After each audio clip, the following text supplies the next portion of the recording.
Hey comrades, Ray here. The episode you're about to hear is one that I planned several months ago and was recorded still well over a month ago. As tensions escalated in Venezuela, I certainly never imagined the US fascist regime would forcibly kidnap Nicolas Maduro and his wife Celia Flores. It seemed, however, that all signs pointed to the empire's desire to sow chaos and terror throughout Latin America. Interestingly, on the left or the near left, we saw a lot of coverage on and information about Mexico, Colombia, of course, Venezuela, and to a lesser extent, Brazil. By contrast, on the right, we saw coverage of Argentina and El Salvador. But rarely did we ever see or hear mention of this little country right next to Colombia with a far-right US American-born president of its own, Daniel Noboa of Ecuador. Through other episodes we've done previously, we were able to make contact with our guest expert, historian Mark Becker, and to be rejoined by our comrade, and I would definitely now say my friend, also a historian, Brandon Sanchez. I thought it would be interesting and give listeners a unique insight into the region that I hadn't heard covered anywhere else. And Mark also happens to be an author whose work I admire greatly.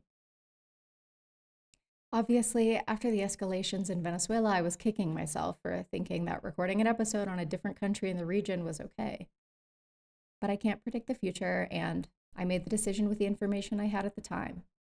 Anyway, we the Proles have decided it's still a great episode full of really interesting information and two wonderful guests, and we are putting it out as planned. I know it might be difficult to understand just how much effort it takes to coordinate 4 Proles across 3 countries and also our guests when we all have jobs and families and other responsibilities. But we're not, at this time anyway, able to be more flexible. Thank you so much for understanding. Thank you for listening. Thank you for staying engaged, and of course, a special thanks to our patrons from the free tier all the way up to the vanguards. You are the reason we're on the mic at all. I really hope you enjoy this episode, and solidarity forever.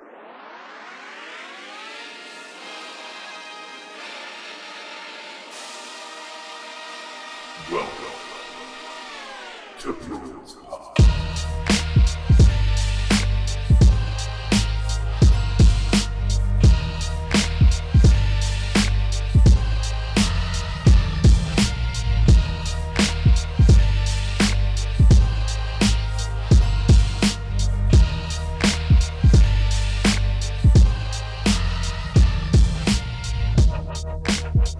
Hello and welcome to Proles Pod, your bi-weekly dose of history, politics, and culture without the liberalism. You can find and follow us on most social media platforms at ProlesPod and on TikTok at proles.pod.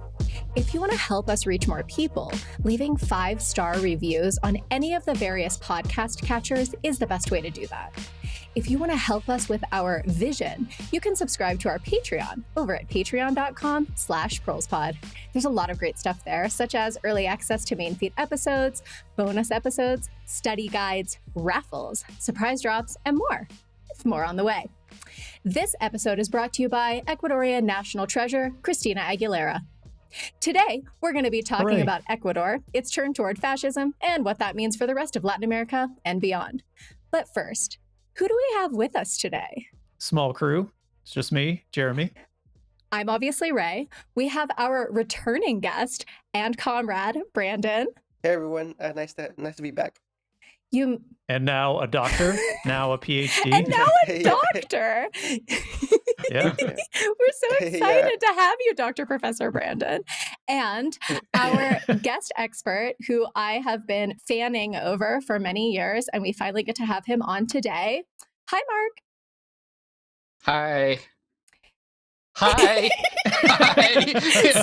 Am I supposed to say something else? No, you said it so good. I'm so glad that somebody else on the mic is having the experience that I have every episode.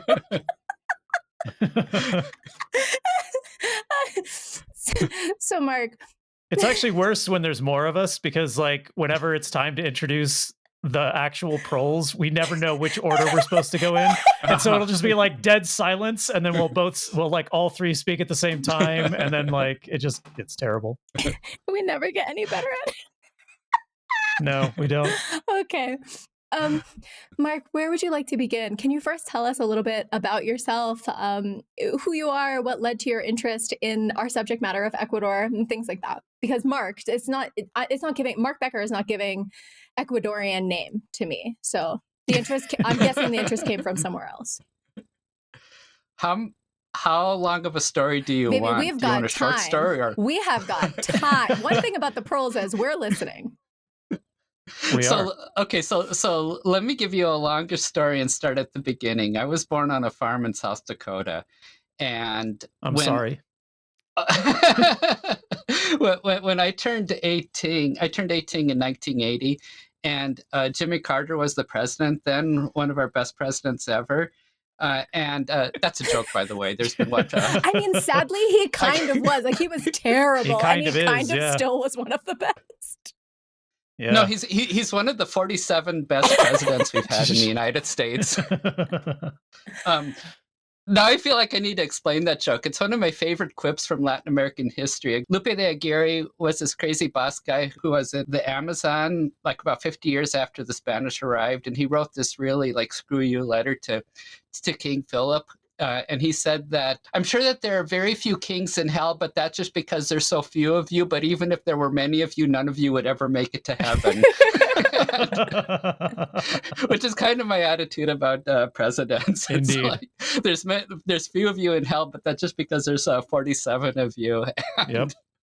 none of you would make it. Anyway, Jimmy Carter, Carter Doctrine, January of 1980, and this is in the midst of the Cold War, that after the Soviet involvement in Afghanistan, that the Carter Doctrine did three things. And one was pull the U.S. out of the Olympics. The second was cut off agricultural exports to the Soviet Union. And the third was restart draft registration for 18-year-olds.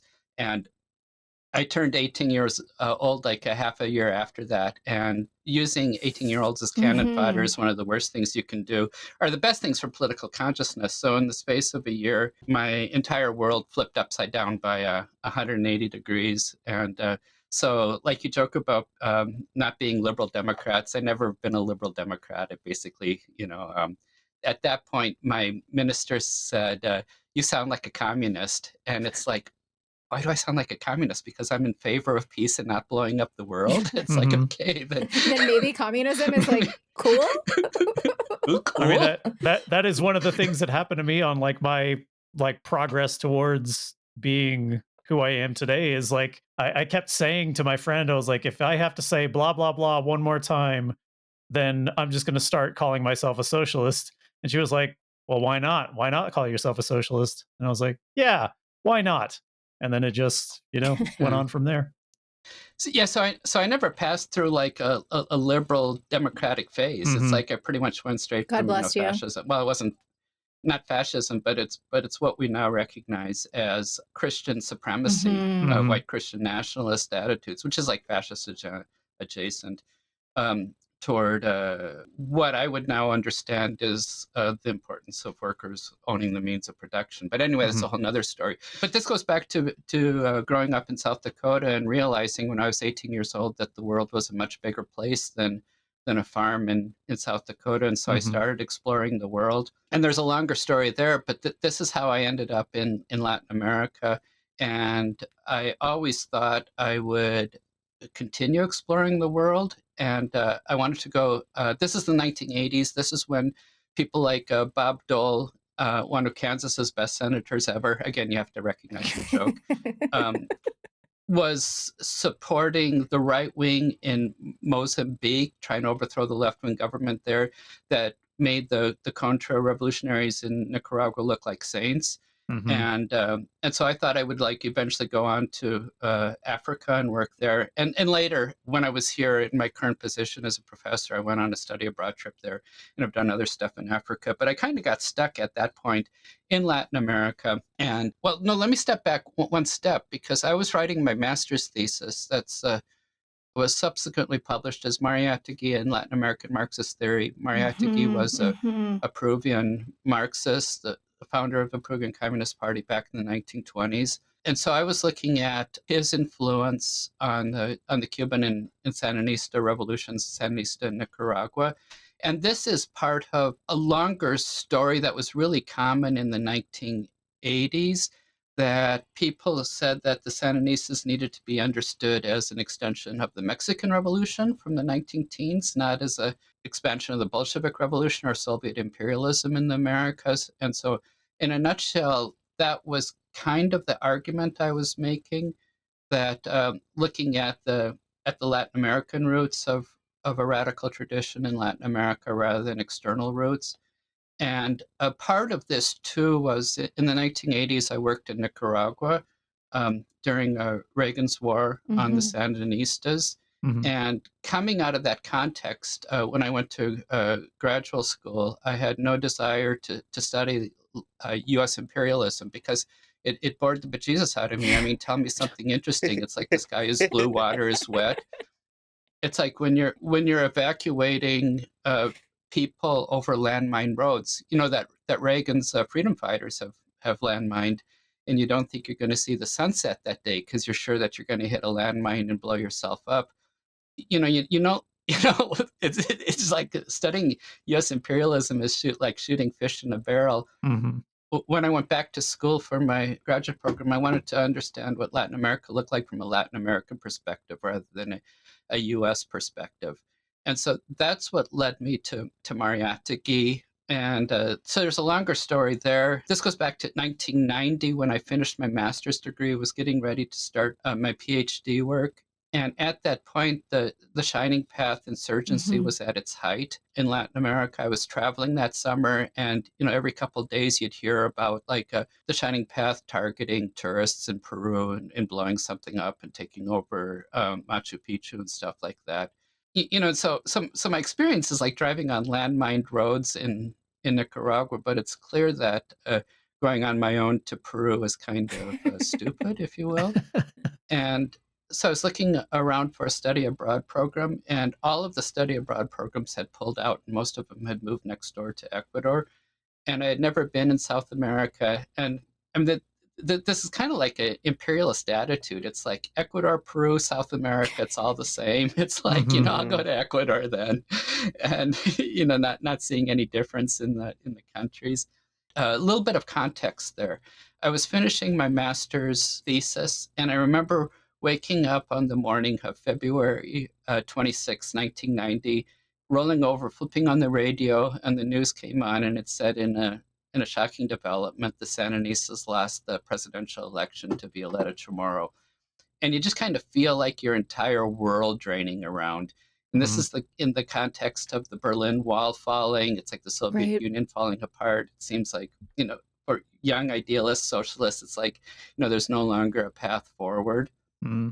And then that was February, and this is June that I signed up for this study abroad program in Ecuador.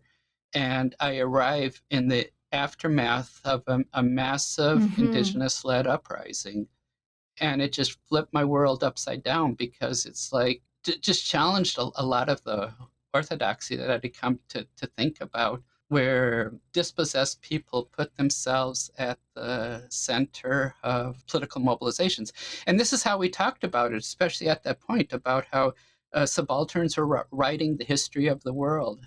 And so in many ways, I'm a child of that 1990 uprising, where it fundamentally altered my intellectual and political trajectory in terms of that indigenous uprising reshaping who I am. I guess you have to either thank them or blame them for turning me into what I am today. So that was a long story, but No, I loved that story. I loved that story. Do you have a favorite Ecuadorian food? Ooh, putting you on the spot. Ecuadorian food sucks. Yapangachis by far. Get Yapangachis. out of here! Take that out of your mouth! That is a crazy take! Yapangachis is the only good food in Ecuador. Oh my God. This is a hot take. I did not know we were good. This is shots fired. I think that there are many very good Ecuador. Okay, here's my like medium take, Ecuadorian listeners. I don't really apologize in advance, but I will say I do think that you all have an issue with marketing your food, and I think the dishes that Ecuadorians expect to be the most popular are actually like the weakest dishes. Oh, tell me more. So what's your favorite and what are the best and the worst?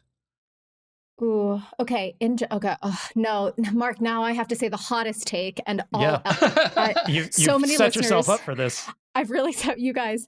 I have to tell you something. Oh my God. Oh my God, I'm so sorry. I don't like ceviche. I Yeah. don't like Ecuadorian ceviche. I don't like Mexican ceviche. I don't like Peruvian ceviche. This is a powerful take. I don't like fish salad. I don't like fish Wow. salad. I don't like fish salad with ketchup. I don't like fish salad with peanut sauce. I don't like fish salad. So I don't want to eat ceviche. I don't want to be told that I'm going to like ceviche. Another thing I noticed about Ecuadorian cuisine that I wasn't prepared for is the amount of cilantro, or as it is called there, culantro. Yeah. I hate it. Not for me. But love mote. It's like this big corn chunks. Love mote. Chicharron, think it's great. I mean, I like locro. I think that's like, I mean, it's like potato soup with cheese and more potatoes and more cheese and avocado. Yeah. No, I think it's locro is criminal to complain about that. no locro is good. The chicha morada is really good. I really like that. But like encebollado, not for me. It's not for me. Which is like this, No. like it's got onion in the name. If you all didn't catch that, it's a lot of onion in a soup. It's not for me. And those two, the ceviche and the encebollado, I felt like when I visited, people were like, "This is really what you need to try." And I was like, "I gotta say, these might be the worst. These are the worst tier. These are the worst tier. It's all uphill from everything you guys said I was gonna like." So yeah, I mean, I think there's like an expectation of what white people are going to like. And so there's like a push for these particular dishes. It's their national. It's like what they like. It's like what they think is the best. And then the other thing that I will say though about foreigners coming to Latin America in general is that they are expecting the food to be spicy, and that's like a pretty Mexican thing with a few other exceptions. I love spicy food, so I would say that I miss that. But no, like when I was in Scotland, right? Like we had there were most of the people in my cohort were more than any other nationality, including Scottish, were Chinese. And I would say probably 30% of all the people who lived in my dorm with me were also Chinese. And I don't know if you know this, but like they know how to order off the secret menu. They know which Chinese restaurants will make actual Chinese food, and they know, and but they make assumptions about what white people are going to like. And it's not always accurate. Damn. I don't know. No, I still can't get past the fact that you don't like ceviche. Ceviche is so good. Yeah, that's fucking me up. That's fucking me up pretty bad. Brandon, I have to tell you honestly, like there are certain opinions I'm sure we all have, right? Like as podcasters that I've decided ahead of time, like there are a couple things that I will not say on the mic because they're actually so crazy and you'd think they'd be political. But one of the top 5 is like, I cannot tell the listeners I do not like ceviche, but I think it's bad. You broke the taboo. I did it, and now I have to own it. Okay, should we? Do you guys think we should talk about like? Let's actually talk about Ecuador. Yeah. Ecuador. Okay, so Ecuador. It looks like there's some crazy shit happening. I'm sorry. It looks like some crazy shit is happening in Ecuador. So like, what? Dr. Mengele Jr. taking over as president? You mean? Mark, what just happened? What just happened in Ecuador? Well, here, do you mind if I go into lecture mode just for a second and give a little bit of context here? So, do you need to get out a podium first, or no? Please not.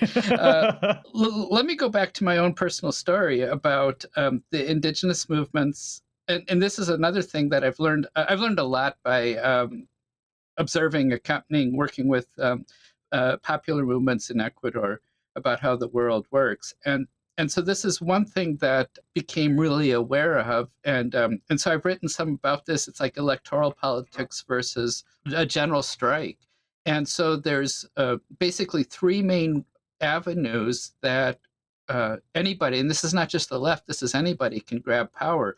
One is an electoral path, one is an armed struggle, and one is a general strike. And there's advantages and disadvantages of all of them. And going back to 1990 and the massive indigenous uprising, and there were other ones after that, continuing until the present and continuing until like a month ago, that these general strikes, broadly defined popular movements taking to the streets, are really, really good at pulling down governments that you don't like or stopping policies that that you don't like, but there's no way that they then positively implement policies that are in favor of us. And historically, basically, the only two paths that we have for doing that are armed struggle or electoral politics. And we can talk about armed struggle if you like, but that's for the most part off the table for a variety of reasons. So we're basically left with electoral politics. And so this leads to two things. One is the formation of Pachakutik, which was the Indigenous Aligned Party of Popular Movements in 1995, that continues to contest elections in Ecuador, but has never been that successful. One thing that people talk about is a lot of internalized racism, that people are hesitant to vote for people who look like them. And this explains the current president in Ecuador right now as well. And also like regular racism, right? Like... Oh, yeah. Yeah. But no, the point is that depending on the numbers, that you have like 7 to 40%, depending on how you define indigenous and who's doing the counting. Sure. So a significant population of Ecuador is self-identifies as indigenous, but only a small fragment of that consistently votes for their own candidates, like 2%. Right. And so that's what I'm talking about. It's not only the external racism, it's the internal racism that is a huge problem. And so out of that emerged Rafael Correa and what's called the Citizens' Revolution about 10 years later, that was initially conceptualized as a broad left coalition. And I don't know if it's relevant to go into that right now, but there were a lot of problems with that. But anyway, Rafael Correa, this progressive neo-Keynesian, won the presidency and was it 2006, 2007, and ruled for 10 years, rewrote the Constitution, made dramatic social democratic progress in terms of dramatically... I'm so sorry to interrupt you in your lecture, Professor, but for people who are not from South America, can you explain the deal with the rewriting of the Constitution? There's like something very peculiar about this region where they have a different relationship to the Constitution than we would have if you grew up, in the belly of the beast. I think is maybe worth mentioning, if that's okay. Okay. Yeah, no, I see the United States as the odd person out, and we definitely are.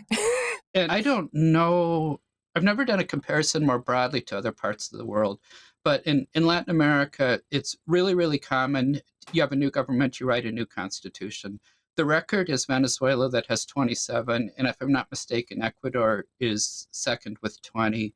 And so you have good for them. A new government, a new constitution. And political scientists in the United States say this is an example of political instability, of opportunism, and they really poo-poo it and say... Except that the United States quite often takes advantage of this and very helpfully comes and helps to rewrite constitutions quite often when this happens. And sometimes they do it by force. Like they will put a gun to somebody's head and say, rewrite the Constitution so it is more amenable to the United States. I mean, they did it in Haiti. They did it in the Dominican Republic. I mean, I don't know. Well, let me say two things about it. What you're saying is absolutely right. And there's another thing that goes along with this. About, 8 years ago, there was an essay by constitutional scholars in the Atlantic that for the life of me, I can't find. But they were arguing that bragging about having a dated constitution makes as much sense as bragging about lecturing out of a 250-year-old textbook or doing open heart surgery out of a 250-year-old for sure medical text. And so this is nothing to be proud of in the United States. And this is part of the huge problem that the United States is facing. Just look at the system of representation, like winner take all. It's a friend of mine, Teivo, who's a political scientist from Finland who led an electoral observer mission in Ecuador. I was talking to him once about this, and he was explaining different models. And I said, well, how does that compare to the United States? And he just laughed and said, everybody laughs at the United States. Of all the ways you can organize an electoral system, the U.S. is the worst. And I think that's something that people in the United States need to hear and understand, that somehow people in the United States think that their system is best, when in reality it's actually the worst way. And it desperately needs updating. But the problem with updating it now in the United States is that the people in power would just make it much, much worse. And that goes directly back to your question, Ray, about at the beginning of November of 2025, there was a referendum where the current president wanted to rewrite the Constitution. and it was rejected by a broad margin. And you can see all of the right wingers just salivating. This is our opportunity to get rid of a constitution that has these like minor social democratic progressive aspects to it. And impose the most vicious neoliberal capitalist aspects of the economy on the country. Do we need to talk about neoliberalism, or does everybody listening to this podcast understand neoliberalism? I think, oh man. I think it's safe to say that they might get it in broad strokes. Yes. Yeah, I would say neoliberal. Here's the problem with defining neoliberalism: is it is not amorphous, but it's pretty close. Like it's like trying to define fascism with like absolute definition that applies to all iterations of it. But I think generally, in a vibes sense, most of our listeners probably know what neoliberalism is. It's like porn. I know it when I see it. Yes, exactly. Yeah. Oh my God. Wait, I'm so sorry, Mark, because I'm the one who interrupted you. Was there more that you wanted to talk about with Correa when he was in office, when he rewrote the Constitution? Well, I've written a bunch on Correa. I published a book, Pachakutik, which is the rise of the rise and collapse, basically, of indigenous politics. And when I was working on that, this is like 10 years ago, I quit, and I can explain that as well. My whole purpose was to criticize Correa from a left perspective. And when the right wing starts weaponizing our left critique of moderately progressive social democratic governments, that's when I stop cold and say, no, I'm not giving you any more ammunition to undermine us. So in a nutshell, considering my joke, going back to Lupe de Aguirre, I would say that Ecuador has had one good president, and that's Correa, the only moderately good one. And I have my own problems with him. But in 2008, he rewrote the Constitution, and it was the first anti-neoliberal constitution. If we understand by neoliberalism, how people talk about like neoliberal capitalism socializes the costs and privatizes the gains. Yeah. And so this is an attempt to do this. And it was because of these reversals that extreme poverty, inequality, Gini coefficient, all these indicators just dropped dramatically under Correa. And we could parse that out. There's more going on there. There's a commodity boom and all of that. And I have my own critique of export-oriented economies, but that's maybe another topic. And so, this is like almost 20 years later, which is normally when Ecuador would rewrite its constitution anyway. That Noboa, the current president, Daniel Noboa, and we haven't talked about him yet. American citizen. American citizen. Born in Miami. And recently flew back to Miami so that his son could be born there.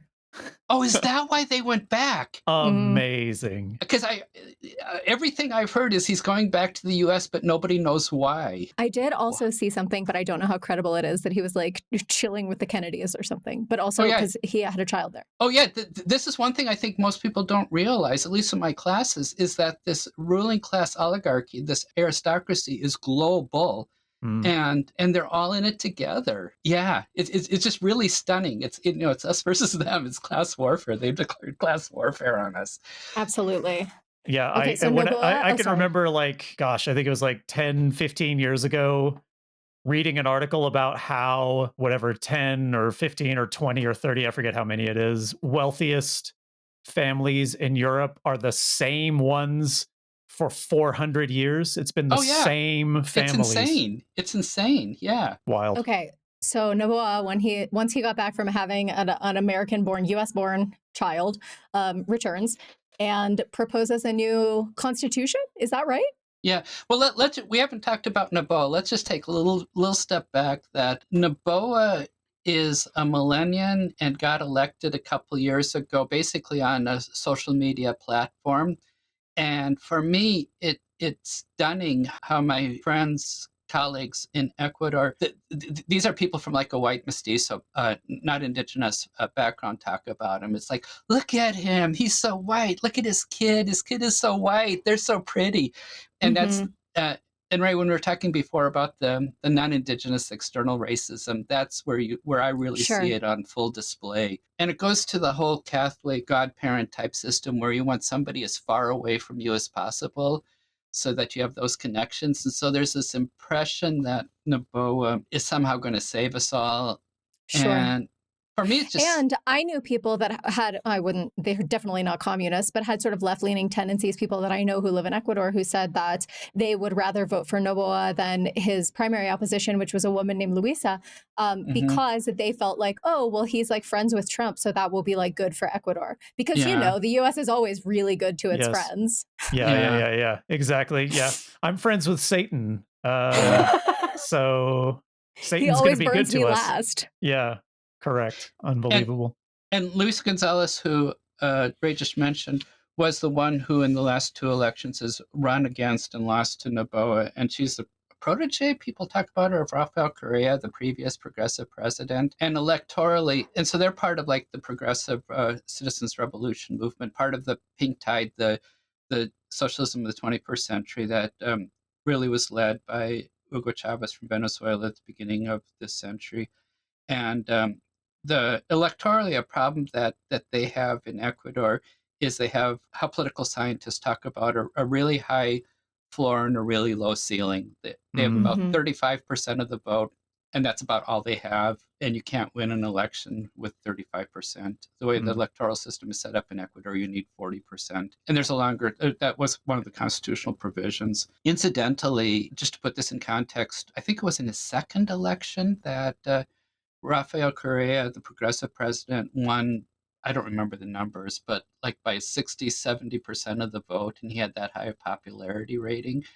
And if I'm not mistaken, it's the widest margin that anybody had ever won a presidential election in Ecuador. It's going back into Ecuador's history, it's really, really common for people to win election with 20 or 30% of the vote, and it's part of a fragmented political system. And I could tell historical examples of that. But anyway, I was there for the presidential election in February. And this is one thing that stunned the left-wing opposition is that they thought that they were doing better than they did. I lived in California in 1993, I think, was when Proposition 187 passed, which was a strong anti-immigrant proposition. And the polls never indicated that it would pass by such a broad margin. And one thing I've learned is in the privacy of their voting booths, people can be incredibly racist. And that's one thing that we see in these elections in Ecuador. And so going back to where you were headed with this is what's stunning a lot of people is in this referendum at the beginning of November, where Noboa wanted to return U.S. military bases to Ecuador. The Galapagos Islands, you guys, where the tortoises are. Yeah. And the little penguins. Are you serious? I mean, and also obviously like people live there full time, but guys. And this is part of the Constitution of 2008, written under Rafael Correa, that barred foreign military bases. And there's a much longer history in Latin America of opposition to foreign military bases. And it goes back to like the 1940s, where the Communist Party led a movement to evict U.S. bases out of Ecuador. And so there's a longer story there. But this has long been a demand. And so Noboa wanted to reverse that, change the Constitution, which would do, well, in a nutshell, just make life worse for workers.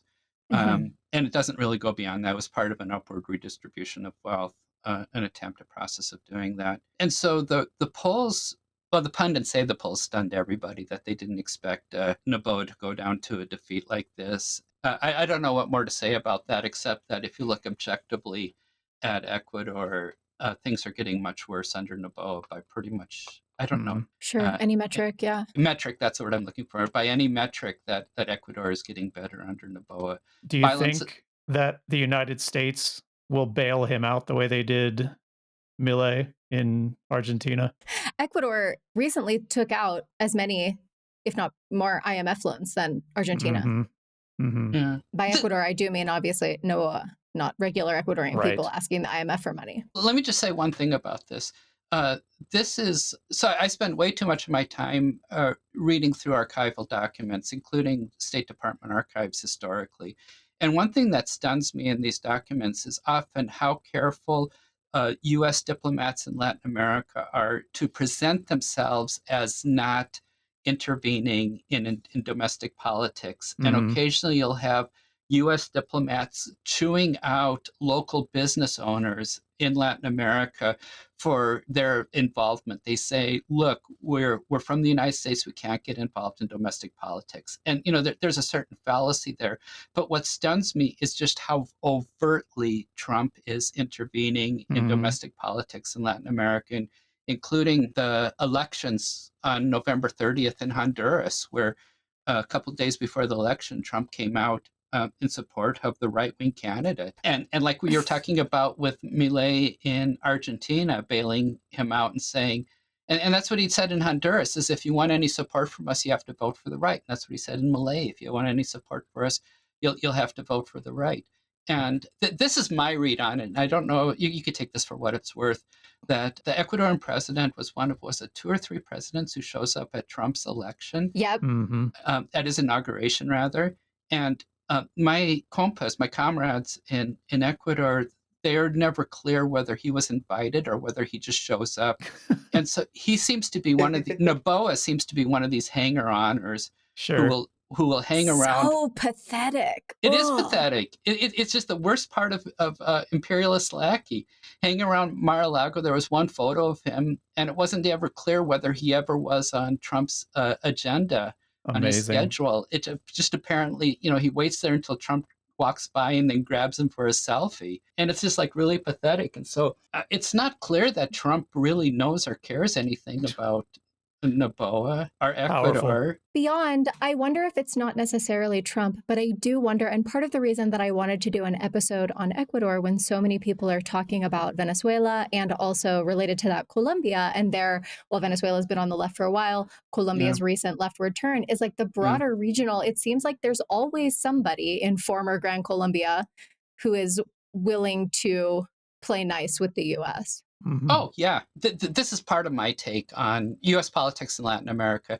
And the best way to frame this is looking at the 1973 coup in Chile. And I think this applies broadly, is that popularly, broadly, people talk about a CIA coup in Chile or in Guatemala in 1954 that removed left wing governments. And I've become fully convinced that if the US didn't exist, there's an international oligarchy with its domestic components that are fully ready to overthrow any perceived left wing movement, left wing government. And they would Mm-hmm. do that whether or not the United States exists. And so the United States facilitates and makes it much, much worse. But if you look at the class divisions within Ecuador, within any country, there's always the aristocracy, the ruling class, has its class interests against the working class, against the rest of us, Mhm. and so wants to engage in these types of activities, whether the U.S. exists or not. And so I think people exaggerate the heavy hand of U.S. imperialism and underestimate class divisions that And run the throughout willingness society. of these pathetic little boys like Noboa who Oh yeah, will kiss the ring or whatever. yeah, Okay, yeah, so he yeah. proposed this change to the Constitution. It failed. Hallelujah.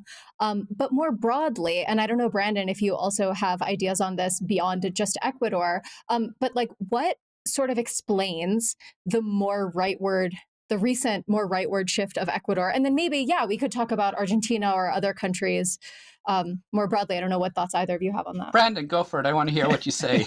Yeah, I mean, when you look Everybody's at so smart and cute. Oh my God. yeah, I mean, when you look at Guatemala, it's the right still dominates, though it might not be seen through the military dictatorships of the past. The right wing has still been dominating elections, and I mean, the most recent elections they prevented the indigenous Movimiento de Liberación para los Pueblos, the MLP, from running by some phony charges, basically eliminating that party from running.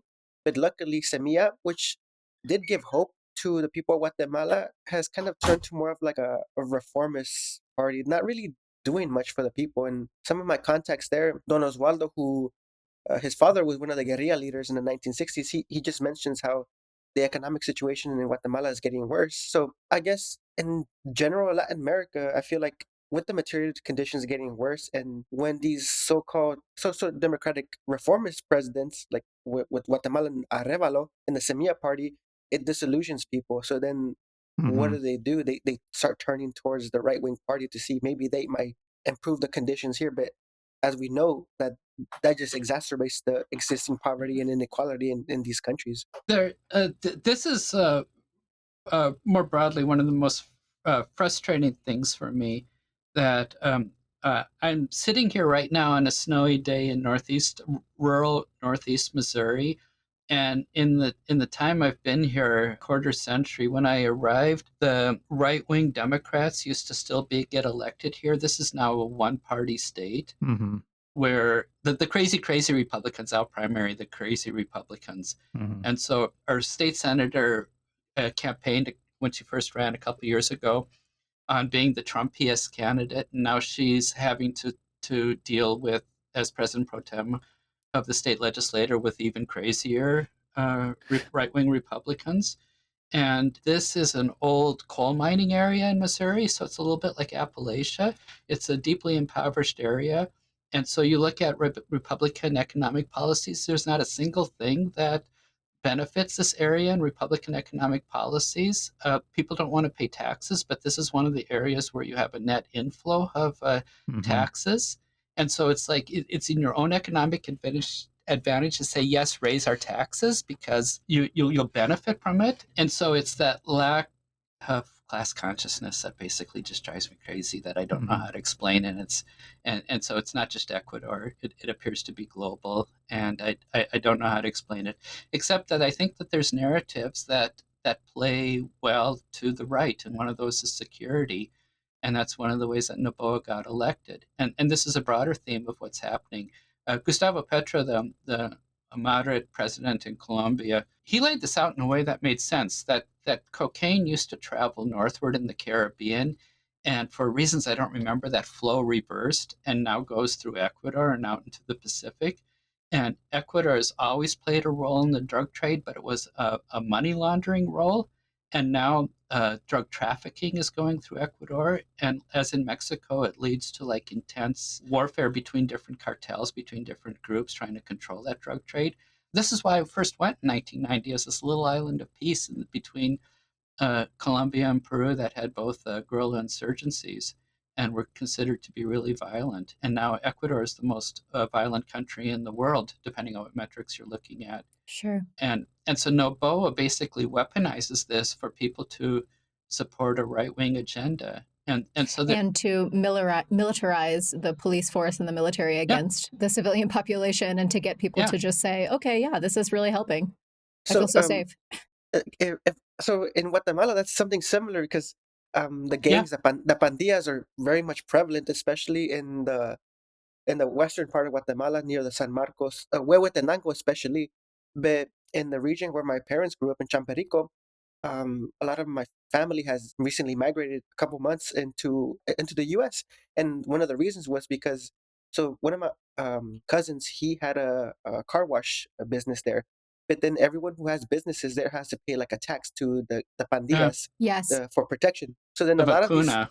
yeah, so a lot of these folks do when they see a right wing president, they don't really necessarily look at the exact policies, but it's the security that really sticks out to them that they Hmm. want. Yeah. So yeah. And I don't think that the left has, well, I don't know. I don't know that the left has a good response to that. And partly this is Venezuela historically has had one of the highest levels of homicide rates in Latin America. And when Hugo Chavez was elected in 1998, a lot of the people who were getting killed in Venezuela were Chavistas, people who supported Chavez, because this is in poor neighborhoods. Hmm.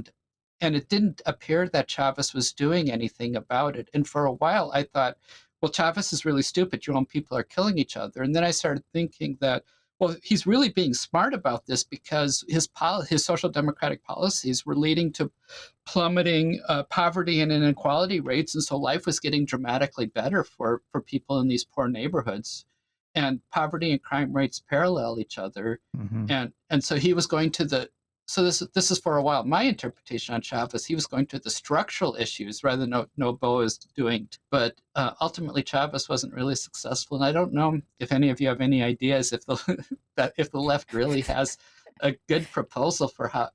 Yeah, there's a lot more I can say about this, but it's like because the right has an answer. It's a deeply unsatisfying answer that's rooted in fuck all, but the left maybe doesn't have a cogent, coherent answer. And again, I mean, sort of like what you were saying at the beginning, I was just thinking about all of the beautiful and intelligent analysis that you were sharing about like where you were from and the region. And then it's sort of like, yeah, but there's just that guy who somebody told him like taxation is theft. And he just remembers that. And so, frankly, I mean, we could try to evolve this conversation into what those answers could be or could look like. But the reality is, it's going to be like the four of us talking about this for the next 30 minutes, and somebody else can just say the equivalent of taxation is theft, right? Somebody else can just be like, shoot the drug dealers, kick out the immigrants or whatever. And somebody is going to listen to our argument and go, I'm not going to read all that. I mean, every single time that there is some wave in crime or some social ill that sweeps through the United States specifically, there will be politicians who hire quote unquote experts who will do research into what the problem is, and 100% of the research. Well, and like there is real research that can be done, and they find that the solution is, you know, universal health care, universal daycare, free school lunches, sweeping social programs that will eliminate the like underlying causes of crime. And then the politicians who ordered those studies will look at that, like toss it into the garbage bin and increase the budget to the police department, because that is an easier and more satisfying answer to people who don't think about stuff too much, who are like, well, the problem is right now, and the problem is crime right now.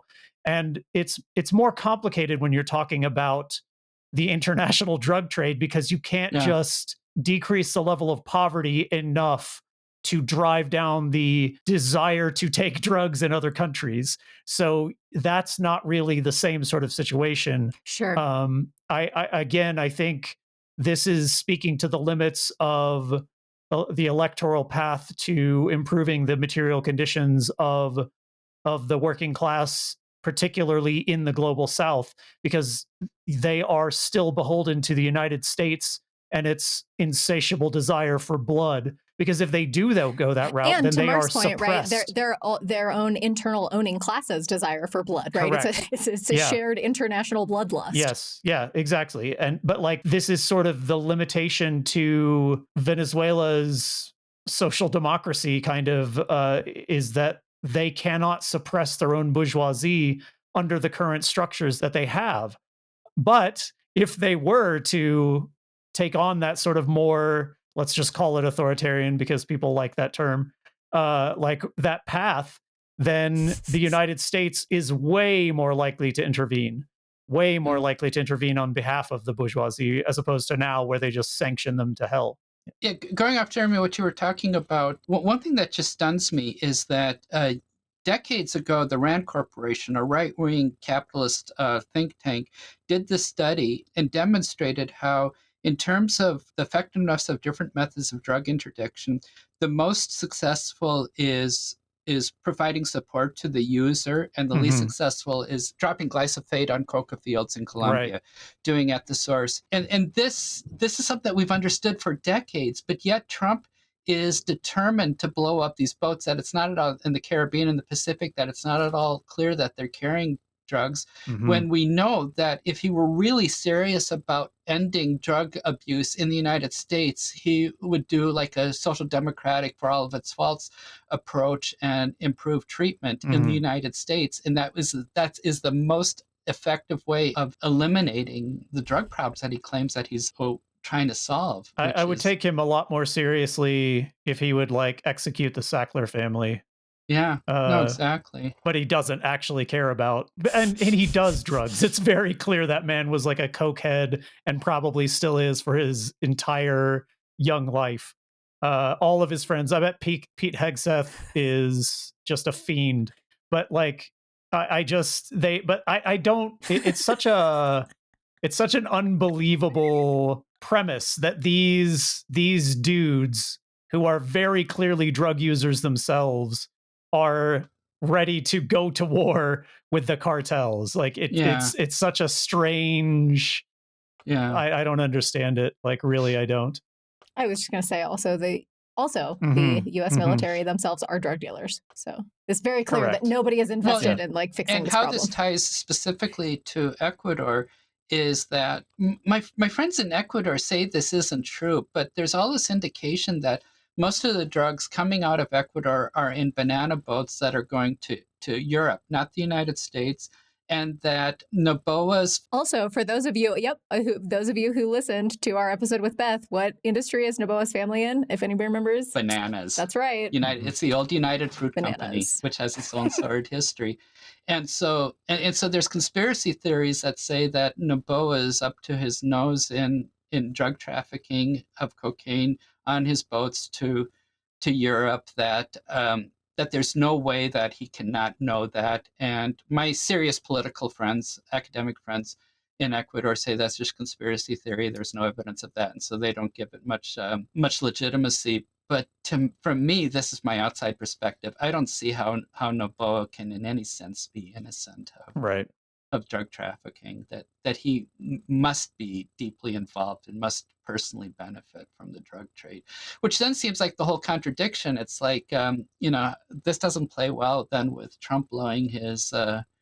it's not targeting his boats. It's not clear who Trump is targeting. That's a whole nother issue. But, because it appears that they're just targeting fishing people and migrants and stuff like that, not serious traffickers. And people like unlikely to be able to defend themselves in any meaningful capacity. It's a violation of international law, which... Boo. It's a thing the United States loves who still to abides do. by that? Okay, so wait. We're an hour into this conversation. And we haven't talked about at the time of our recording. But did you guys know that Mark has written many books? And I've read several of them, but the first one is one of the most recent, I think, CIA in Ecuador. And first, I just want to say, this book, listen to me, everyone, because you can download it for free. So I'm not even getting this man's sales. This book is a master class in writing informative, high quality analysis off of like purely antagonistic sources.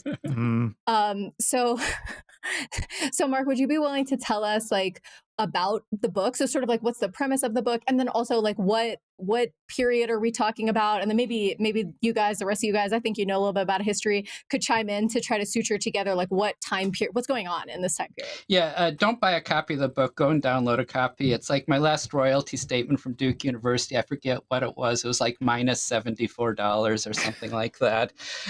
We lose money writing these books. But I have to on this. I have to step back one step, because this goes back to the narrative I was giving before about wanting to look at Latin America from a Latin American perspective. And my colleagues kept telling me that I should go to the U.S. National Archives. And I said, why do I want to go to the U.S. National Archives? Because that's just, imperialism, and duh, it's like, everybody knows about imperialism. And in a nutshell, the story was that in 2004, I was at American Historical Association meeting in DC. Because I had the time, I went to the archives. I have some good friends who live close there who I was staying with. And I open up a box, and in the box, there's an envelope that says privileged information, don't refile. And you see that. And of course, as a historian, your gut reaction is to say, oh, I'm not supposed to look at this. I better put it back in the box and return the box and tell them that there's privileged information here. And so, no, of course, I open up the envelope, and it's full of documentation on the FBI in Latin America. And this basically just blew my mind. And I didn't realize this at the time, but this is before the creation of the CIA, that in the context of World War II, Roosevelt licensed J. Edgar Hoover, our favorite war criminal, to use the FBI to engage in counterintelligence and surveillance in Latin America. And the justification was to go after the Nazis. And of course, Hoover, famously being a strong anti-communist, he was more interested in going after the communists. And I quickly discovered that these surveillance operations were excellent for writing the history of the left. And this is something that a lot of us have become aware of, that on the left, we really suck at documenting our own history. And I think about this. I mean, just to give you a really stupid example, this goes back to the 1980s, Central American Solidarity, that I used to do a newsletter for our local solidarity group. And when come out with a new newsletter, well, this old one is dated. It's like, we don't want to carry it around anymore. Let's just recycle it. And so I don't even have a complete collection of all of the material that I published in the 1980s on Central American Solidarity work. And so guess who has all of that documentation? It's the cops. They keep everything. And so they really do us this favor of documenting our history for us, because we're so lame at documenting it for ourselves. And so that's the CIA book is basically the second volume of my FBI book on the 1940s. And now I'm kind of working on a third volume on the 1960s with Philip Agee, who was a CIA case officer in Ecuador in the 1960s. And so the CIA documents, it's never, one of my favorite quips was a political officer in the US Embassy said that he had no idea why Washington kept asking for more and more information, that the State Department must be the best informed department in the world. And so it's like all of this documentation through different venues. It's the State Department, it's the CIA, it's military intelligence, it's USAID, which has its own history. It's all these different groups are collecting massive information that on the surface has nothing to do with US imperial interests. Simplistically, my interpretation is it doesn't really go beyond trying to pull the entire political spectrum rightward. And that was the purpose of collecting the documentation. That might be a little bit simplistic, superficial, but I don't have a better interpretation of why they were doing this. In Ecuador, the Communist Party burned their archives in 1963 during a military coup because you didn't want to be caught with this stuff. And so internally in Ecuador, a lot of this information doesn't exist, but it exists in the CIA and State Department archives. And so that's in a nutshell, CIA in Ecuador is using intelligence documents to write a history of the left. Interesting. And specifically through certain periods that you said that there weren't other sources available. Apparently we are decent at documenting sometimes, but through most of like the 1950s, I think, was a big chunk of it. Yeah. Right. Notoriously bad at linear time. The CIA in Ecuador is specifically on the 1950s, and partly this is just to make it manageable. These are the types of projects that are best done on a global level, but that's way beyond the limited human resources I have. This is one thing that I've become completely convinced about. It's that often we think that our current organizing efforts are a waste and we're not making it anywhere, but they really lay the groundwork for future wins. And that's one thing that we see in the 1950s is that the 50s are stereotypically seen as a conservative period, but there was a lot happening in Ecuador with social movement mobilization with the left. And so my argument there was that mobilization in the 50s laid the groundwork for the 1960s. Now that I'm working on the 60s, I have a different view on it because ever since I was born, the world has been sliding off the right wing. In the 1950s, the Communist Party had people in the Ecuadorian Congress, and in 1960, labor with the AFL-CIO in the United States, State Department was involved in this more so than the CIA. Removed Pedro Said, who was the Secretary General, who was a labor senator in Congress, from his post. There's a whole story there, and that's what I'm working on right now. It was using like an electoral college type of system to deprive him of his post, and remove the last communist from Ecuador, going back to like the 40s. The majority of the Ecuadorian Congress was left socialist communists. Communists had, I forget, like maybe about a fifth or a fourth of the Congress were Communist Party members, and by 1960s, there's none of those people are left. It's like it's a sad story for me how far off the right everything has gone in the last 50, 60 years. That's depressing, isn't it? I wonder. Oh, sorry. I mean, We're used to we're it. communists, so I mean, we're communists, so really, we came here depressed. It's fine. We should up this way. Okay. So I wonder. I know that that book is specifically about Ecuador, but you also sort of hinted to the more important nature of it being a global or a larger project. So, like Brandon, by the way, definitely get on that. But everybody jump in. Everybody can work together. But I guess the reason that I asked, like, what else was happening at that time and like what was the impact is because, and maybe you will also say, hey, I feel differently about this now as I continued my research. My relationship to my analysis has changed. But I wonder if you could talk on the impact that Cuba, the events of Cuba and China, the Chinese Revolution, had on Ecuador, and then maybe on Latin America in general. If anybody else has any other thoughts, but because I was kind of surprised. I was kind of surprised. China is a very understudied theme in Latin American history, and part of this is a linguistic divide that there are too few people who speak both Spanish and one of the Chinese languages, Mandarin. Mm-hmm. Yes, It's thank a you. This problem is what I keep across the saying. board, and Thank you. and like it's there's so many reasons for it, but like I'm not learning Chinese. I'm still it's limping along with so Vietnamese, but I'm not difficult learning to Chinese. find primary sources that have been translated into languages that Westerners are familiar enough to read. And Yeah. when quite often, because our listeners, I assume, are probably familiar with this, but like there are languages where there are certain layered meanings to things, one, Mm-hmm. and two, there are multiple interpretations of the same exact word, let alone sentences or paragraphs. And quite often, it is used against these countries by the West. They will take the least charitable interpretation and use that as like the one and only understanding of a particular document. I mean, like the on practice Mhm. translation with the Zizek intro, right? It's like, Right. okay, there's better My- ones. my- They're just really hard to find. No, my most favorite example of that is Khrushchev at the UN, where it gets translated as, is banging his shoe on the Mm. on the podium saying, "We will bury you," and other people say that no, what he's saying is, "We will be at your funeral," which as a communist, I like a lot better. It's Yeah. like your capitalist system is. If you read Marx's Das Kapital, you'll know that capitalism has fatal flaws and can't Mhm. survive. There's inherent contradictions that are going to lead to its collapse of overproduction, underconsumption, however you want to talk about it, who controls the means of production, et cetera, et cetera. And so.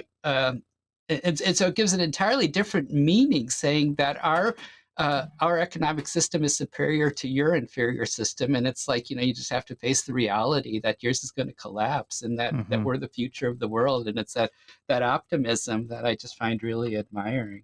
Yeah.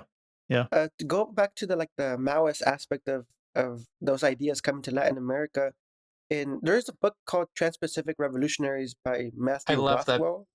I Yeah, love that book.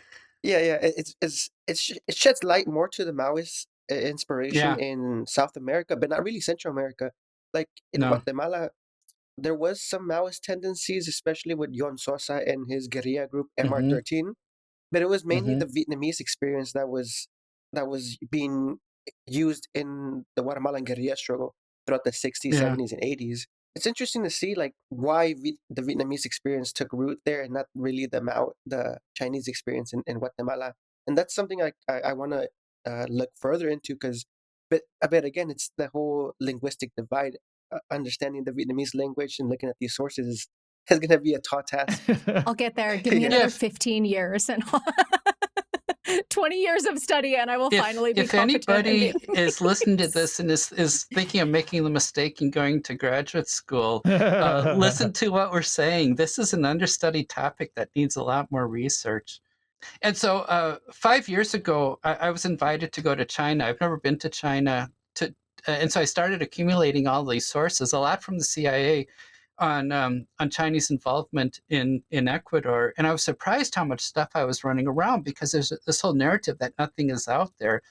And so I started writing this paper, and then the COVID hit. And so I never went, and I never finished the paper. And I've been waiting for an opportunity to come back to it. And if I never come back to it, if anybody wants the sources, I guess I'll give them to you and you can run with it. We're constantly talking about relocating to China. So yeah, when that happens, I can get my PhD in that. On Yeah. I can write my thesis on that dissertation. And Yes. Oh my God. Yeah. Truly and Cuba is a socialized whole nother knowledge. example. That's one of the projects I'm working on right now, is South-South relations between Ecuador and Cuba, and because Cuba just has echoes across the world, and this is more, I think, more than I want to get into right now. But looking at Cuba from an Ecuadorian perspective for me is being just absolutely fascinating, because there's a when you take out the great white beast out of the equation, things begin looking quite different when not viewed from a perspective of imperialism. So yeah, there's a lot there, when we start looking at things from a subaltern perspective, from a working class perspective, rather than always from a ruling class perspective. If I can share something about which I was sort of surprised, although as I say this, I think that it was kind of naive. Like when I was reading CIA in Ecuador, was the way in which different parties and different people within the Ecuadorian left experienced and interpreted Yeah, these movements differently, and like it yeah, created more division. I mean, I think that we see this like China, Vietnam, Cuba as like these are yeah. inspiring people, these are uniting movements, these are showing people what's possible. But I guess I was curious to hear more about the ways in which people interpreted it differently and the ways that this actually caused a lot of division. In a nutshell, life doesn't come with an owner's manual, and we're all in this together, trying to figure out our way forward. Boo. It's like, who said this? Is this Fidel? We make the path by walking, or is that like an old like Indian saying or something? Is that we're figuring the stuff out as we go along? When we're feeling the stones, that's Okay. Chinese. Crossing the river by feeling the stones, Okay. Chinese. Communism with Chinese characteristics. And so everything has a downside. There's no this is one thing I've just come to understand, believe, realize, recognize, that there's no magic solutions, and what works in one context isn't going to. Life is way too complex. It it doesn't repeat itself. It doesn't even rhyme. And so there's things we can learn. And for me, because we suck so much here in rural Northeast Missouri at organizing ourselves, we can live vivaciously through other people's Do you struggles. teach at Truman State? And like, Oh my I God. do.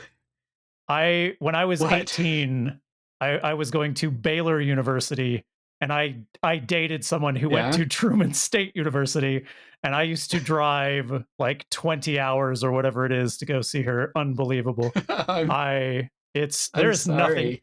I No, hope you're we're not. married now after all that. That is there's nothing in Kirksville. It's a tiny little town. Wow. Yeah. Okay, sorry. There are great yeah. history classes. I don't know that we want to go there. Truman State University is cratering, but Oh, that's a whole no. nother Okay.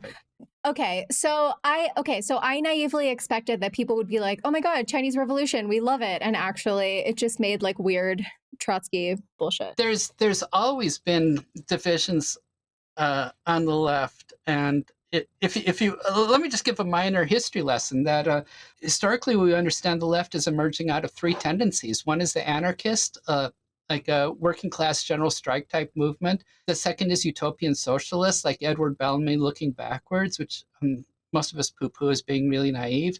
And the other is like a Marxist analysis, which leads to the Russian Revolution, the Bolsheviks. And in the 1920s in Ecuador, in Latin America, across Latin America, these three tendencies briefly merge and form the socialist and then communist parties, and then immediately fracture again. And so those fractures, divisions have always been there. And maybe that's just a liability of human nature. And so in Ecuador, a lot of that was on full display, particularly in the 40s with Earl Browderism. Mhm. And people on the left were criticizing some of the Orthodox Stalinists for adhering too closely to Browder's ideas, especially after they got discredited. I frankly don't know what to do with some of this, because it goes back to what I was talking about before, who some people would denigrate as Orthodox Stalinists. They're in it for the long haul. They're not opportunists. They're sincere about what they're trying to do. Mhm. And have a really good class analysis. and it doesn't always work out well for them. And the more I work on this, I become a lot more critical of people who consider themselves to be left-wing breakoffs and say they want to emulate the Cuban Revolution. The Cuban Revolution happened, worked once, and I think people misunderstand. I think personally, some of the working class and the class contradictions that led to it, and think it was just a success of people shooting their way into power. And so you see this across the Americas, that people who I would see as hotheads see that, all we have to do is pick up our shiny guns and shoot our way into power, and denigrate a much longer, more painful process of political consciousness raising and Mhm. political mobilization, which really, in doing a strong class analysis and trying to gain a much better understanding of the class contradictions in society, and educating and mobilizing people around those factors. And so that's some of what leads to the divisions, particularly in the 1960s, between different wings. The Trotskyists are important in Bolivia, have less of an important role elsewhere, but it really, in Ecuador, as in elsewhere, it really is a divide between the Maoistas and the Stalinistas and the Fidelistas. Mhm. Right. And I think there's I mean, this is me as I guess as my historian hat from a distance, that I see advantages and disadvantages in all of those. And I think I mean, it sounds like a little bit of dogmatism on everybody's part, and yeah. Stalinists are right and unlikable, and I can relate to that. I can It is a confirm burden. I can confirm that that is universally true. Yeah, I like it. So this is one of those things that sort of frustrates me about, and maybe this is actually true of other Marxist Leninists, just not me. If there happened to be a successful Trotskyist or Maoist revolution that seized state power in any nation, I would provide critical support to that organization. But that 100%. never happens in reverse. There is no, that's not true. It is very rare for another tendency to look at a successful Marxist Leninist revolution and be like, we support them because they are doing what we want to do. It is always like they need to be destroyed. There needs to be another revolution there that brings my tendency into power. And I'm like, you're crazy. We are so weak and fragmented. Like this is a wild take to be like, hey, one of us did it, let's destroy them. I don't understand that feeling. I I don't also know. wonder, okay, not actually taking power, but I also wonder in the instance of Ecuador, then and now, and in the US, where I think that these tendencies and these ideas like proliferate. I don't know, maybe I'm just being delulu and hopeful. I wonder if it's like because we feel so far from power, and maybe if the opportunity presented itself, we would be able to. No, probably not. Okay, never I mind. don't. Yeah, Do you I guys mean, want I to don't know. talk about? Oh, sorry, please go ahead. There's just two things, and one goes back to what I was saying before: living vicariously rather, through other people's struggles, which is maybe like imperialistic.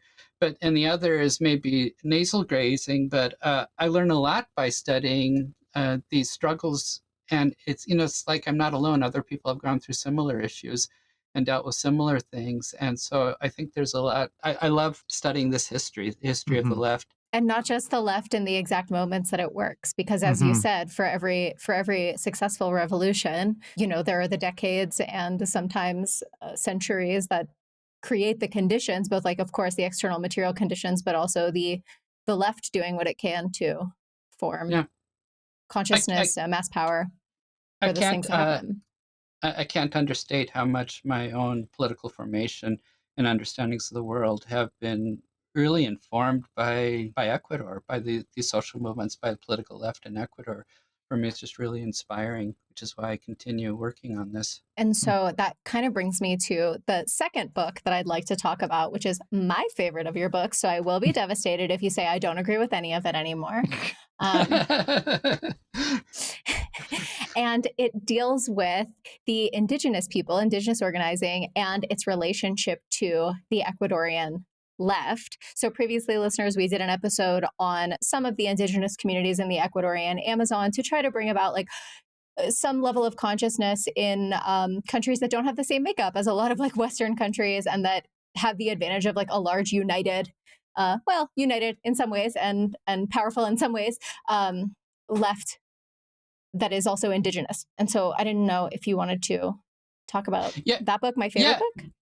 Yeah, that was a project 18 years in the making, and it dates back to when I first arrived in Ecuador in 1990 in the midst of this indigenous uprising. And at the time, what I now in retrospect see as kind of like a right-wing anti-communism, there were among certain sectors, and again, you have to understand that indigenous world, like the left in general, is not univocal. It's very diverse. But there's these segments that were channeling that type of perspective.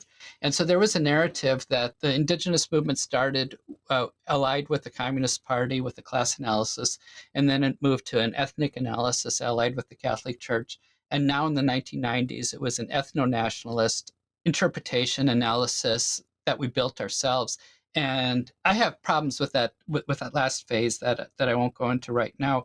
But and that's how I was going to originally write my dissertation. And when I delved into the archives, that simplistic framework immediately fell apart. And uh, and this is one thing that continues to shock me is how many people just rotely assumed that the left is racist, that the Communist Party is not interested in in race. And don't we know our own history? Don't we know the Scottsboro case? Don't we know that all the work in the United States that the CPUSA did with Black communities and with Black and the national question that comes out of the Comintern in the 1920s and all of that? And so when I delved into this, I immediately the assumption that any class analysis is class reductionism that doesn't take into account any other peculiarities or specificities of a human population. You said it much better than I ever could have. That's exactly right. And people misuse Kimberly Crenshaw's intersectionalism, but how it becomes used in common parlance, that's what the communist left was doing, dating at least back to the 1920s. And that's the book in a nutshell, is this intersectionalism, that they're not just interested in a class reductionism, that they're also engaged with issues of race and gender and other issues. And this is one thing that, again, that I learned and really inspired me. It's a much more wholesome understanding of the human experience and how to counter imperialism and oppression. No, so Ray, I don't know that there's anything in the. Of course, now I'd write the book differently because you never step in the same river twice. But well, I would read it again. So write it again. I maybe should read it again. But if I start reading it, I'm going to want to start rewriting it in light of the stuff I've done since then. But if you rewrite it, I will also read the second edition. So I'm ready. I'm prepared. No, but no, seriously, I keep coming back to these same issues, and I keep wanting to do more and more about this. One example here is it's like one, and I have it in the title, like Indians and Leftists in the Making of Ecuador's Indigenous Movement, and it's like, so it's this whole interpretation. Well, are they Indians or are they communists? But there were a lot of in these mobilized rural communities, they were members of the Communist Party. And so they were both indigenous and they were communists, members of the Communist Party. And so that's directly challenging that class reductionism, that just because they were engaging in a class analysis doesn't mean that they needed to forego their other identities. And identity politics is complicated, but there are other modes of being, however you want to talk about it. So I actually used this book for the class that I taught this past quarter. Latin American, Latin American history from the 1900s until 2010, and I used it mainly because it was highlighting indigenous organizing. But one of the things that surprised or was seen in 1926, Jesus Gulavisi, an indigenous leader, taking the floor in one of these events of the Ecuadorian Socialist Party, and then comparing it to other regions, or especially when looking at Guatemala, there was no indigenous person like Jesus Gulavisi among the communists until like the 60s, 70s. So it was interesting to see how early the indigenous folks were already participating in this radical organizing. One thing I would say about that, and this is a methodological problem in historical studies, is I'm never really clear when we don't see something, whether it's not there or whether it's just not been documented and so therefore has disappeared from memory. This is a good time to bring up Silencing the Past by Michel Rolf Trio. Yeah. Yeah, I mean, Yeah. I can't stop doing it. Jeremy is honor bound to recommend I have this book once every second episode. yeah. So I have been looking at the archives, and the Communist Party of Guatemala. It's originated with Mexicans in the 1920s in Guatemala. But I'm sure there has to be an indigenous person there. So it's just having to go through all those archival documents at like you have mentioned before. Like these folks sometimes burnt their archives, so it's going to be hard to actually locate Yeah. that history. But let me respond specifically to that in terms of these silences, if they're silenced or if they're absent. And for me, this becomes really clear in Buenos Aires in June of 1929. The Communist International organized a Congress of Latin American Communist Parties in Buenos Aires, and they wanted somebody to talk about indigenous issues, and they didn't have anybody in their group who could speak authoritatively about it. And so they brought in this Peruvian Marxist, Jose Carlos Mariátegui, who was only tangentially related to the Comintern at that point. And he wrote a landmark essay for this conference on the indigenous question, which I've written about this as well, and it's just absolutely fascinating. And I've written about this too, comparing Mariátegui in Peru to Ecuador. And in Ecuador, in the 1920s, the Secretary General of the Communist Party was a medical doctor named Ricardo Paredes, who, for whatever reason, was deeply involved in indigenous communities. And so, going directly to Brandon's point, this is one of the questions that I don't have the sources to answer is the example you're talking about, Jesus Gualavisi being brought in to the Socialist Party and then the Communist Party when it formed a couple of years later. Is that because of people like Ricardo Paredes had an interest in indigenous communities and indigenous struggles? And so was this one of the unique factors in Ecuador, that you had the head of the Communist Party was interested in indigenous issues and so therefore made it a center of that?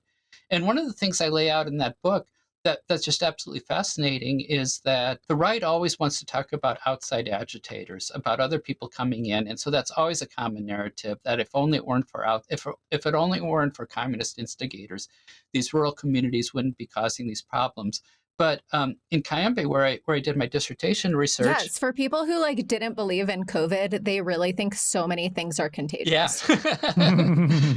that a lot of these indigenous mobilizations were happening before the Communist Party formed, before the Socialist Party formed, and so it predates that. And so this is my Indians and leftists, is looking at these different strands coming together to work around a common agenda. And Brandon, this goes back to what I was talking about before. To really answer that question, whether how unique Ecuador is and how broader this is, it goes way beyond the documentation source and my physical limits in terms of doing a global study, which would be fascinating to do, but I guess need other people like Brandon and the rest of you to be working on these issues to see if we can fill in these gaps to see what we can find. Yeah, I'm ready for that. Okay, so I guess one of my questions, and I put this in the outline for you all, and I don't even really know how to ask it, so I'm sorry if this just comes out kind of clumsy and strangely, but I think a lot about the Soviet Union. You guys might know that. And one of the places where, of course, they were the first to be doing it, so there are going to be shortcomings, but one of the places, was their analysis of, even though Stalin was very strong on developing the national question, when it came to actually integrating and honoring the different peoples of the Soviet Union, to really see not just their traditions, their languages, their cultures, et cetera, as being worthy of being integrated, but also seeing their wisdom as something that might actually have something to contribute to statecraft, to the building of the Soviet state, right? I think that those are some areas where they fell short and just didn't have the access to the analytical thinking. They didn't have the development. You know what I'm saying? They just didn't. That's just where it was. I think China took it a little bit further in trying to answer the peasant question and trying to correctly analyze and to understand, okay, they do have classes and they are distinct from our classes because they arise out of their own material conditions. And so I guess I have a question about to your point at the beginning of the bookmark, like what is the aperture through which we view this? Are we saying that this is a class analysis? Are we saying this is an ethno-nationalist analysis? Like, where are we going with this? Like, how do we start to understand the nature of class when it comes to indigenous movements in Ecuador? And then I know, because Brandon is my friend and he texted me and told me that he is working on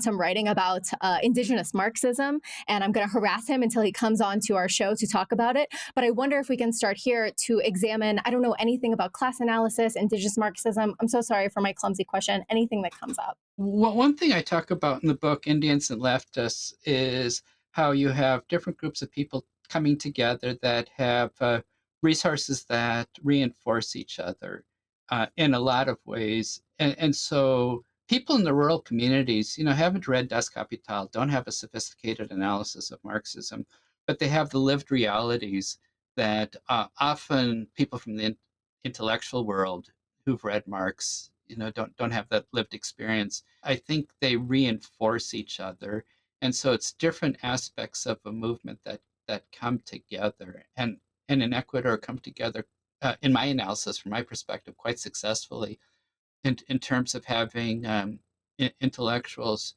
with a sophisticated class analysis and people on the ground with that lived reality. Does that make sense? What I'm saying? Hmm. Yeah. I don't know if this is going to make sense. Let me talk about one other thing. I recently published an essay on indigenous schools in Cayambe in northern Ecuador, and Mercedes Prieto, an anthropologist, did an interview with one of the members of the Central Committee of the Communist Party. Her name is Maria Luisa Gomez de la Torre, who is an educator who helped set up these schools. And in her interview, and I have the documentation about this as well, and I talk about this in an essay where the Minister of Education, who and Alfonso Zambrano, who is a socialist and who had studied Marxism in Germany, chewed her out for creating these schools as what he called focus comunistas, like communist hotspots. And he said these were just indoctrination centers.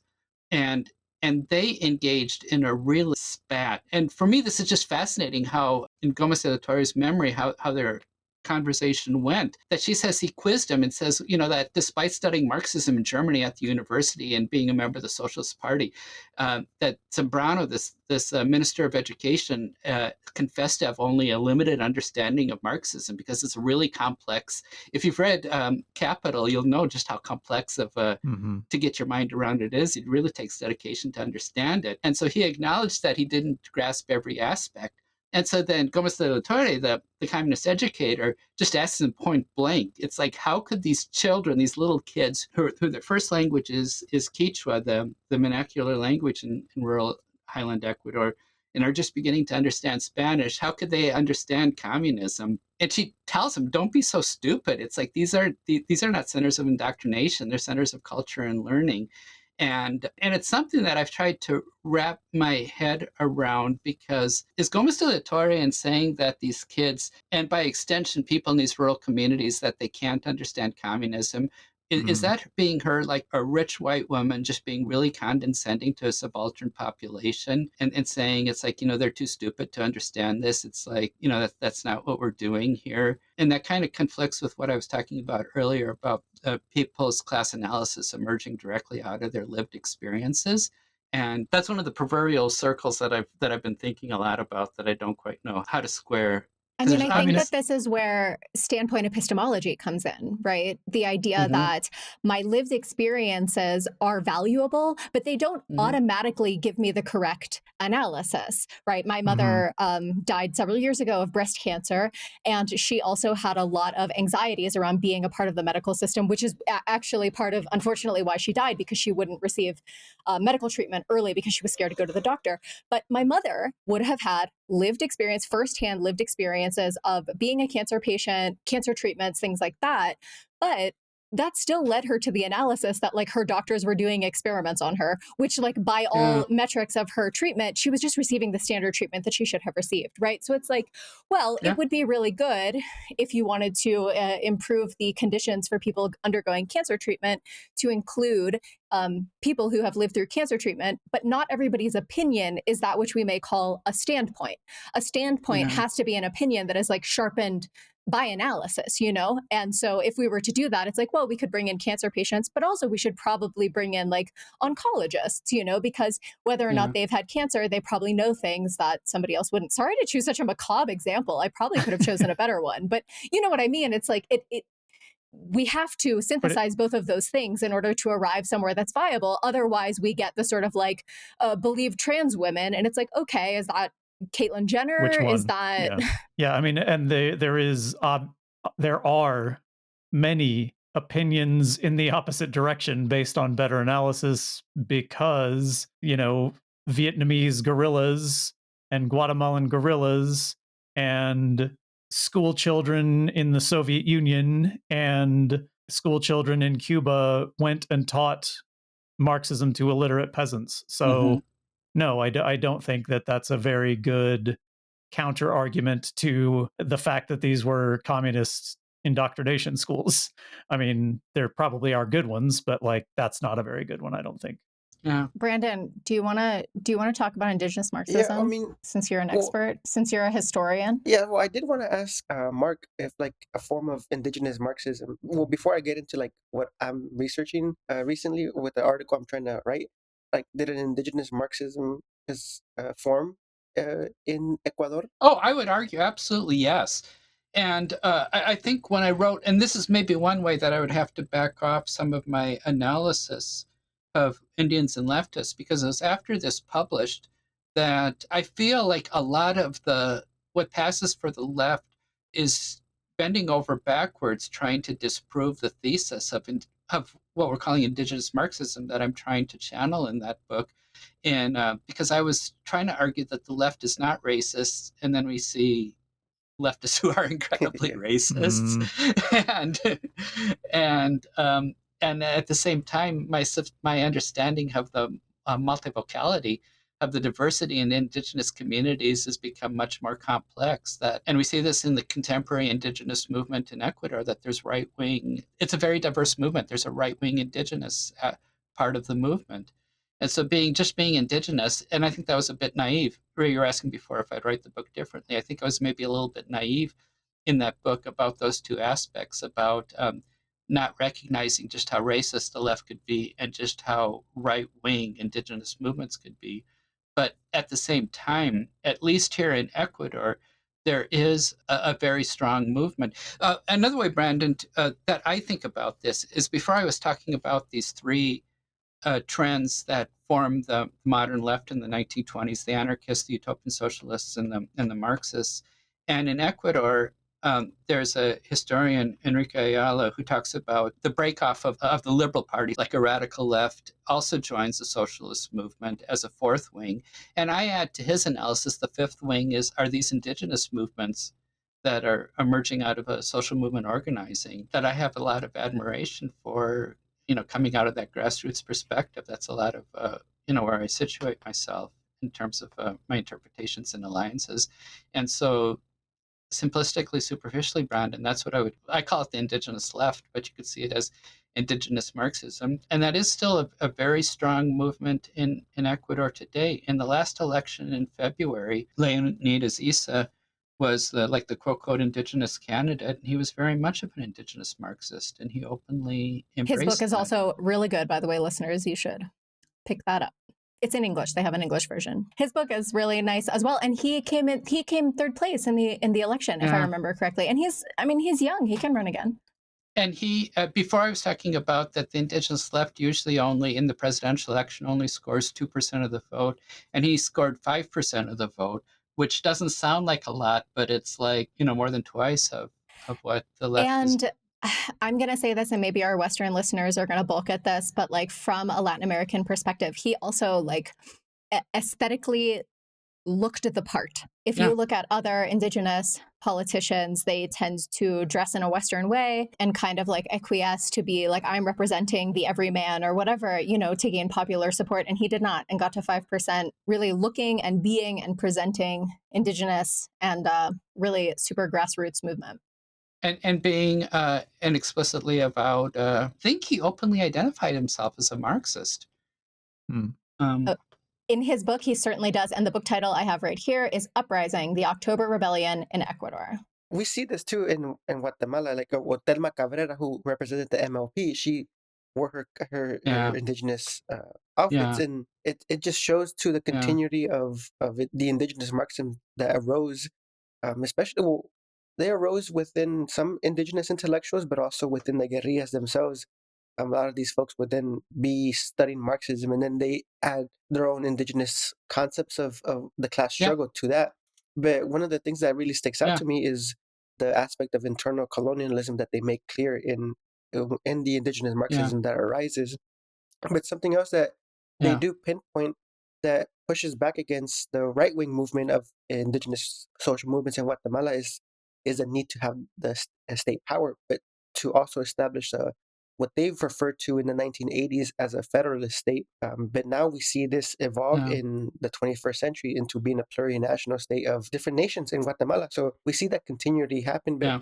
also one of the things that has stuck out to me is what they have been reading, which is they continue to reading through Codeca, which is one of the largest indigenous unions in Guatemala.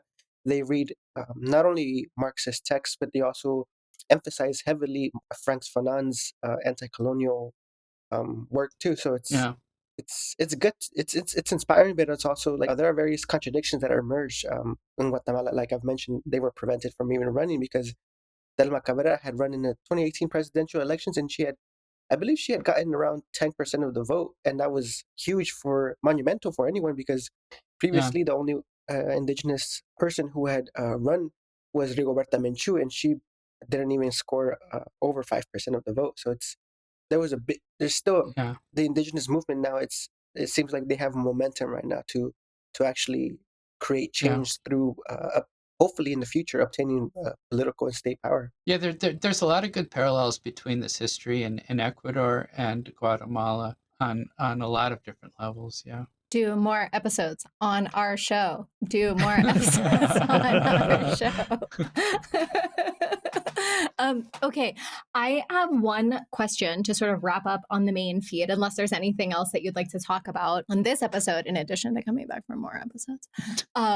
I wanted to ask a question that Jeremy has heard me ask several times, and I have asked Brandon before, and I'm going to keep asking everyone because I think it's really important, and that is on research methods. So I said before, I felt like CIA in Ecuador was a master class in finding strong analysis in antagonistic sources. And that the book, arises out of a real need to do that because you said that it was lacking sort of many other options, at least in a specific period of time. And so I would just love your insight on how do we, as like amateur historians, I went to acting school, to engage with hostile sources and to analyze them correctly. And so that we're not just reading a book, imbibing what's in the book, and then sort of blindly believing it, which just leaves us in like liberal hell, right? The eighth circle of liberal hell, where you're just like, wow, why do all these bad things keep happening?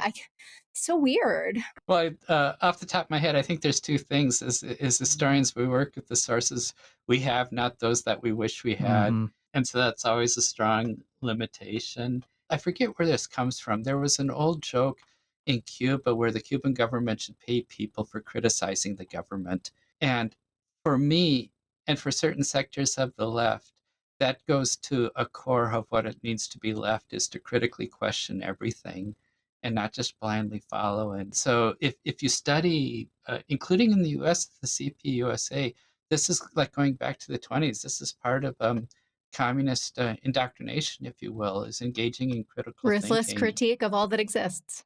Yeah. Mm. And so in a really tight nutshell, that's what we're looking at is critically analyzing and questioning everything. And which again for me is just deeply ironic because in the popular mind, the left broadly, communists particularly, are Brainwashed. as brainwashed. And if you understand this history, it's anything but brainwashed. Mhm. I mean, there's there's things that have to do with like individualism, what's good for the individual versus what's good for the collective, which is a whole different issue, I think, but those get melded together about how sometimes you have to be ready to put your own individual interests aside for what's good for the broader collective, which isn't the same as being brainwashed. It's like engaging in a better class analysis. So Looking at the CA documents, the language that at times, like, I would like just piss me off, seeing like they just talk in such a degradeful way towards indigenous folks in general. Basically, seeing like not only do they not have history, but they also can't organize. They're not capable of thinking for themselves.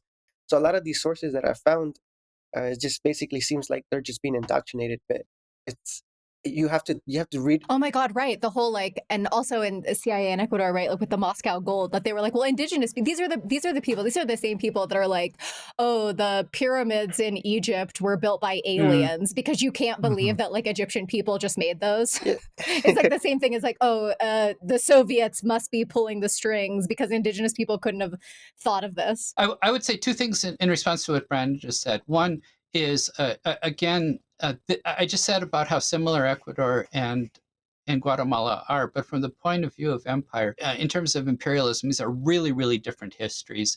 That Guatemala is completely within the U.S. sphere of influence, and Ecuador and South America is not. And so, how the CIA treats Ecuador is completely different than how it treats Guatemala. And the other thing is that how it changes over time. This is my analysis. I might be wrong about this, but this is my understanding. At the beginning, that the CIA was as functioning purely as an information gathering outfit, and particularly in the late 40s, early 50s. This is when I find the sources most valuable. Is that they're just reporting the information, and there's other people in DC doing an analysis of the sources. And so the raw documentation that I'm using is what they're gathering on the ground without putting it through the ideological filter, that our racist filter that Brandon was talking about. And particularly by the 80s, some of the documents I've looked at from the 80s, particularly on Sandinista Nicaragua, it's changed fundamentally. And this is what leads then to the disaster of the Iraq War, where you begin to believe your own propaganda. And so at its beginning, the people in the CIA were really aware that you cannot believe your own propaganda. We need like accurate information, and that's what I'm finding most valuable is leave your own biases, if you will, your own racism aside. Just collect the information, and I'll use it for different purposes than what you collected it. And a lot of this changes in Guatemala in 1954 with the coup that overthrew Arbenz. But again, that's Guatemala. That's not Ecuador. But by the 1960s, things are different in Ecuador as well, particularly after the Cuban Revolution, where they're determined not to have such a disaster happen ever again. But that's a whole nother episode, I guess. Come back. Okay, guys, I keep trying to ask people because I am ready for them to give me the secret code so that I can read and analyze things correctly immediately. And they all just keep saying, you just have to keep reading and you just have to think critically and you have to analyze everything on a case by case basis. I'm really sorry, listeners. I keep trying to get us that shortcut. And I failed again today. How do we say this? If you sign up on our Patreon page, we'll send you a decoder ring so that you can like decode all of this. And yes, especially because we owe Mark at least $74 for the non-sale of his book. That about does it for this one. Keep listening after the outro for a preview of the Patreon exclusive bonus episode. Thank you so much to Brandon and Mark and to all of our listeners and Patreon subscribers. The newest ones are Servan B, Sludgeum, Killian K, and AB. And a very special shout out to our Vanguard patrons, Class Antagonism, Audie Gem, The Leninist Lawyer, B, Lil Lumpenprol, The Winking Cossack, Better Red Than Liberal, and Alex D. Once again, if you'd like to subscribe, you can do so at patreon.com/pearlspod for free. If you have any questions, comments, or episode ideas, please email us at pearlspod@outlook.com. Please follow, review, like, all the algorithm stuff, and we'll see you in 2 weeks. May the specter haunt your streets and solidarity forever. forever. Death to America. Long live Christina Aguilera.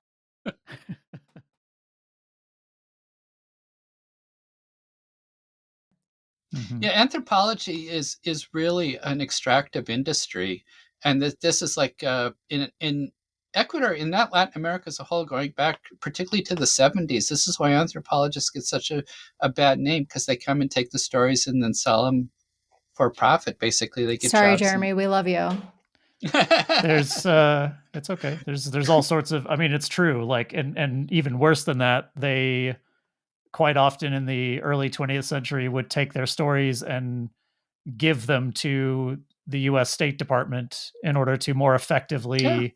propagandize to them. I mean, it's true, but like also I think it's still important because like otherwise a lot of those, because of the nature of capitalism, a lot of those stories vanish if somebody's not telling Yeah, them. and I also think that if we look at, for example, the early Soviet Union, the effort to put into alphabet so that people can make Mhm. stories, they can write their own, like that Yeah. is technically, it is like applied anthropology, like there is, again, capitalism ruins everything. There's a world in which this is of vital Yeah. importance. They envision the entire world Sovietized, communist style.